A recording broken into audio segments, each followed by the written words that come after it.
É um jornalista extremamente racista. Eu tenho feito uma análise e muitas pesquisas na época da demissão dele, com vários episódios de racismo. Quando um negro é morto, as pessoas, no imaginário delas, já pegam o gancho de que mas deve ser um bandido, deve ser um traficante, que pena, ele estava na favela. Então o negro nem tem a oportunidade de ser inocente. É também um país extremamente patriarcal, machista e racista. Então, de uma certa forma, essa votação, essa eleição, foi uma forma de verbalizar a verdadeira cara do Brasil. Você já está no Brasil há bastante tempo, morando aqui, desde 2012, né? Que foi quando você veio para cá. 7 anos. 7 anos. Eu queria saber o que te encantou no Brasil, o que te fez se debruçar tanto sobre a realidade do nosso país, o que está acontecendo aqui, o que já vem acontecendo há muito tempo. Fora do Brasil, o marketing de vocês é maravilhoso. O país da democracia racial, onde tem uma população miscigenada, onde todo mundo se dá bem. No imaginário das pessoas lá no estrangeiro, é dito que assim, a onda brasileira é a samba, é o carnaval, são as praias de Areia Branca com caipirinha na praia. Então, futebol, então tudo no entorno do entretenimento com bastante diversidade. Então, quando eu cheguei aqui, eu esperava morar num país, finalmente, onde ia encontrar 54% de negros no Congresso, no governo, nos boards executivos das empresas, na mídia. Só que minha realidade foi bem diferente. Então eu percebi que valia a pena investir do meu tempo precioso aqui no Brasil, porque eu percebia que, como estrangeira, eu como tinha esse olhar com bastante distanciamento para conseguir analisar ele como uma antropóloga, uma socióloga autodidata. E o Brasil mexeu muito comigo e me deu um espaço de empoderamento, um espaço de fala, me deu um palco para falar sobre essas questões. Eu era apresentadora de TV na França durante 7 anos e nunca tive a oportunidade de falar sobre esses assuntos, fora de ter feito o meu mestrado sobre inventores negros na Sciences Po e sobre estereotipos dos corpos negros na mídia. Então, o Brasil me deu a oportunidade de produzir muito conteúdo, livros, documentários, palestras, treinamentos, consultoria, eventos. Vi um certo apoio de empresas, de grupos, as Negras Empoderadas que criamos, e já hoje 11 mil mulheres negras conversando, se apoiando, se empoderando. E assim, várias outras iniciativas que eu consegui orquestrar aqui por questão de meus privilégios e do meu status como consuleza da França em São Paulo, que eu fiquei calada há 38 anos, não na minha zona de conforto, mas no silenciamento sistêmico da mulher negra. E aqui, de repente, por ter esse status de consuleza, consegui ganhar certos espaços para verbalizar meu incômodo, minha visão sobre como mudar e focar em soluções.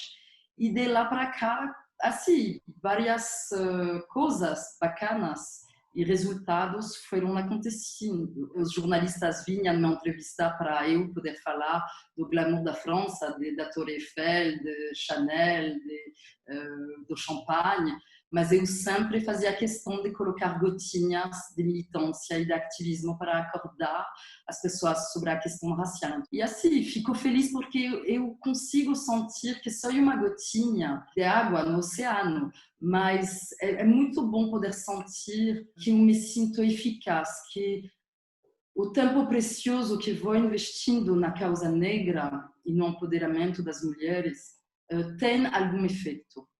Por isso que eu decidi ficar no Brasil, que com certeza o Brasil é um país que está disposta à mudança, eu acredito muito nisso, porque a partir do momento que ele se conscientiza, ele é um país que culturalmente tem uma empatia e uma compaixão mais desenvolvida.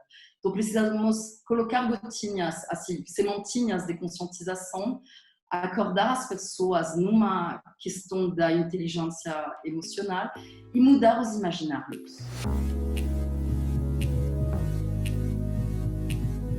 Queria saber como foi a sua experiência como uma mulher negra aqui, se você sofreu racismo, e também como uma francesa falando da situação do Brasil. Que eu venho também observando essa desunião dos negros no Brasil. Eu percebo também que na militância, nos movimentos negros, tem uma grande desunião. Em vez de pensar que estamos todos nessa mesma luta, independente da nossa nacionalidade, somos todos parte dessa diáspora afrodescendente e que temos que nos unir. Então, quando vejo pessoas negras da militância criticando meu lugar de fala, eu quero dizer para eles, olha, a luta contra o racismo não é como um jogo não é a seleção de futebol que funciona por time e com país e com nacionalidade. Hein? Nós estamos em time de futebol,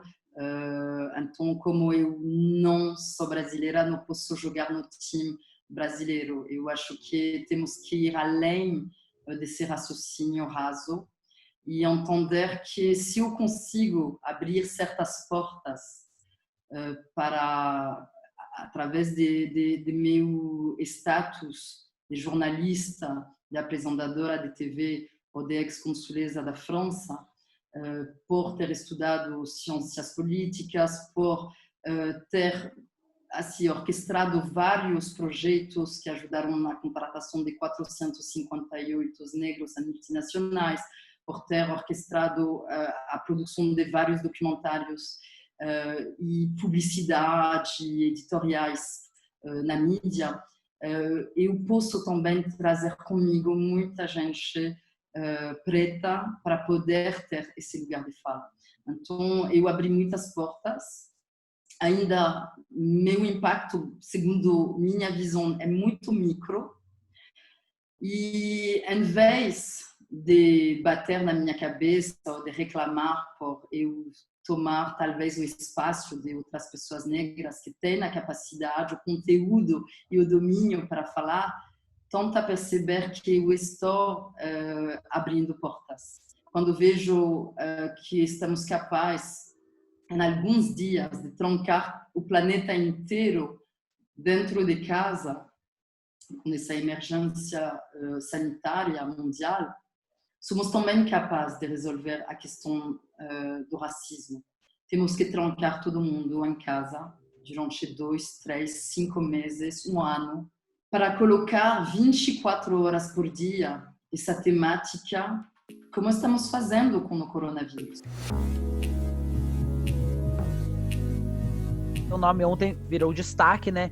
Pelo que aconteceu com o que você falou do William Vac. O que você sentiu ontem quando você falou aquilo na CNN? Como que você encarou essa reação das pessoas? Um jornalista extremamente racista. Eu tenho feito uma análise e muitas pesquisas na época da demissão dele, com vários episódios de racismo que foram sendo passados por mim. E assim, podemos voltar a fazer uma entrevista só sobre os episódios de racismo na Globo com o William Vac, mas assim, eu tenho centenas de episódios de racismo envolvendo ele. Então, isso também mostra o poder que essa pessoa tem por não ter sido demitido, por ser uma pessoa que assediou mulheres, que foi extremamente racista, que é uma pessoa com uma voz extremamente importante na mídia, que reforçou sempre no trabalho dele o negro sendo bandido, o negro sendo ladrão, o negro sendo alguém que, dentro dos imaginários que é uma pessoa do mal. Então, tem centenas de assim, momentos onde, no jornal que ele apresentava, ele estava sendo extremamente preconceituoso, reforçando estereotipos e clichês do homem negro sendo ladrão e bandido, quando, a verdade, a maioria dos maiores ladrões e bandidos do Brasil estão em Brasília, estão na política e são de maioria branca. Uma pessoa que errou e que nunca se arrependeu, porque, de novo, quem está falando que ele se arrependeu são brancos que acharam que, por ele ir no Jô Soares ou em alguns outros programas falando que era piada, esse é se arrepender. Não, uma piada racista continua sendo racismo e continua sendo crime. Então, ele não foi julgado, ele foi mandado embora, agora foi contratado como diretor da CNN, então uma das pessoas mais importantes de um dos canais de informação mais importantes do Brasil. Então, eu acho que assim, a CNN deveria realmente analisar o quanto tem de negros também, né, dentro do quadro de jornalistas da CNN, sendo que somos 114 milhões de negros no Brasil. Então, por que assim, temos uma jornalista na CNN? Então, eu acho que a CNN é racista, como as outras emissoras. Eles têm muitos vieses inconscientes dentro da estrutura cultural dessas emissoras.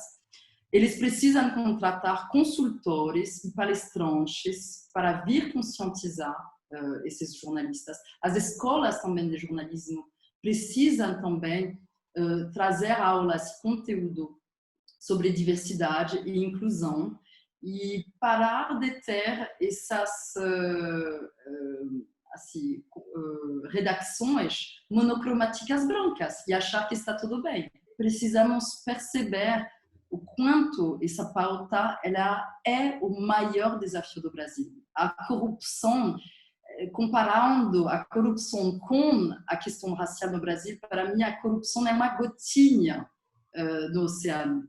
O maior problema do Brasil é a questão racial. Então, eu acho que todos esses episódios, eles podem trazer esse tema mais para frente, como o episódio da Dona Tamerel, como o episódio do William Vac, como o episódio do Sérgio Camargo. Eu acho que todos esses episódios, na verdade, são bons para poder elevar a questão do racismo no Brasil e parar no mundo, e parar de colocar pano e achar que todos esses episódios são casos isolados. Não. Temos que perceber que somos criados numa sociedade extremamente patriarcal, machista e racista, heteronormativa. Então, somos todos impregnados por esses conceitos. Então, temos todos vieses inconscientes sobre essas temáticas que precisamos resolver. O racismo não existe só no meu cunhado ou só no meu vizinho. Eu também vou desconstruindo meus raciocínios sexistas, meus preconceitos, todos os dias. E não é porque eu trabalho com esse tema que eu estou ausente e impermeável a ter preconceito. O racismo não é nada velado. Está em cada esquina do Brasil. Está em cada camada da sociedade. Está em cada coisa que você consome. Agora a gente está acompanhando os protestos que estão rolando nos Estados Unidos, novamente, né, porque não é a primeira vez que a população negra de lá se revolta contra a violência policial. E aqui a gente também tem violência policial sistemática contra pessoas negras, e a gente não vê esse mesmo nível de revolta. Eu queria saber da sua opinião. Você acha que os protestos dos Estados Unidos vão ter uma influência aqui no Brasil? Um negro norte-americano é matado injustamente por um policial branco, a repercussão é mundial, porque eles têm dinheiro para orquestrar isso, eles têm poder na mídia para orquestrar isso. No Brasil, a violência contra jovens negros é muito, mas muito maior que nos Estados Unidos. Só que hoje, se você olha a Globo, se você olha assim, todas a Band, a SBT, o debate sobre racismo é, assim, na sua maioria, sempre com pessoas brancas.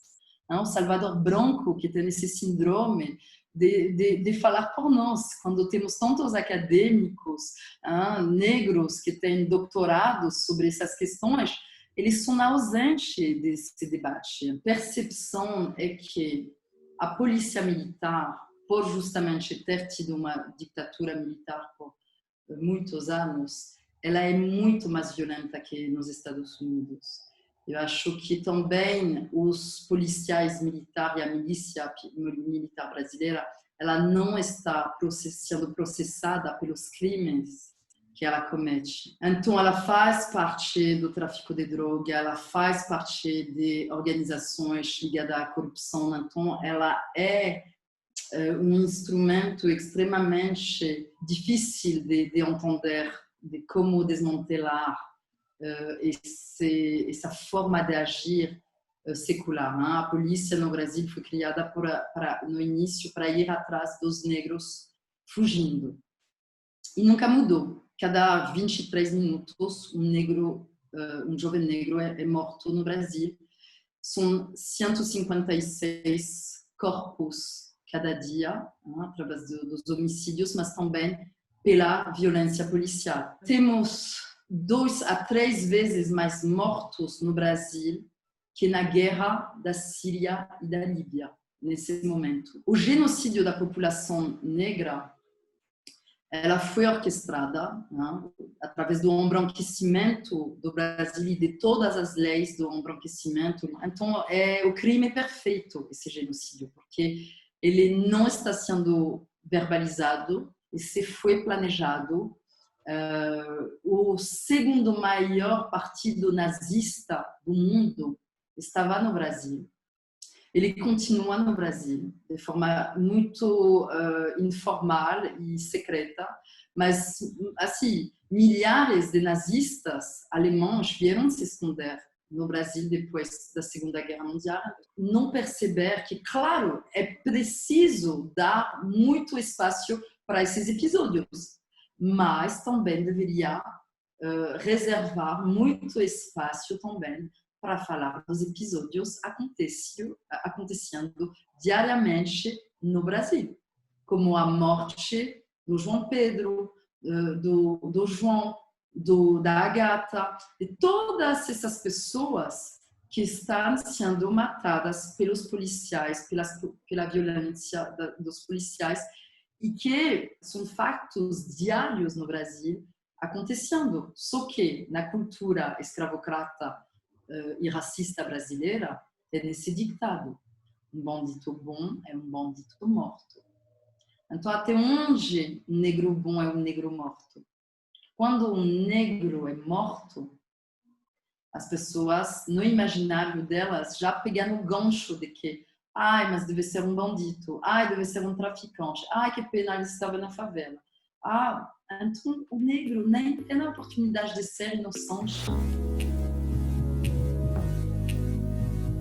Como é que você vê o governo do Brasil atualmente perante essa crise toda que a gente está vivendo, da violência policial, do racismo? Você acha que a época que a gente está vivendo agora intensifica esse problema pelos governantes que a gente tem? Olhar por esses 50 milhões de pessoas que votaram para esse governo agir, nos permite de olhar que o Brasil não é esse lugar tão fofinho do carnaval, da samba e do futebol. É também um país extremamente patriarcal, machista e racista.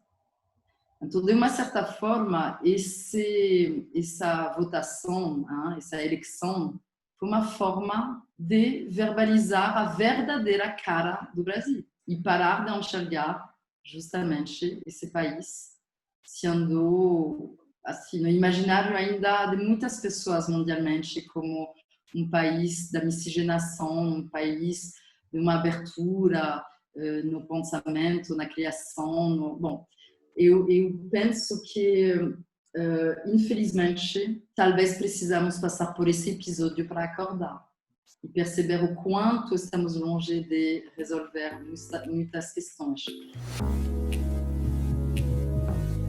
Uma pessoa comum, né? Eu, qualquer outra pessoa que não tem essa voz toda que outras pessoas têm, como que elas podem agir efetivamente contra o racismo? Como que é ser uma pessoa antirracista e não só publicar uma imagem e passar uma mensagem bonitinha? Eu acho o tribunal da internet muito radical sobre essa questão. Falar que pessoas que se aproveitam ou que isso seja uma apropriação de um discurso que é pegar carona sobre a temática do momento, olha, vou te dizer, não tem receita sobre como resolver essa questão que é extremamente importante de tratar. Então, quando vejo meu engajamento na causa contra o antissemitismo, contra a persecução de pessoas LGBT, a questão do sexismo, a interseccionalidade de todos esses assuntos, eu acho também sobre a questão dos PCDs, eu não preciso ser PCD para tocar esse assunto. Eu acho que se eu consigo, com meus seguidores, usar minha plataforma para falar de um tema urgente nesse momento, que seja interpretado para pegar o holofote ou para pegar esse posicionamento politicamente correto, não importa. Se puder influenciar 5, 10 mil, 1 milhão de pessoas, já valeu a pena.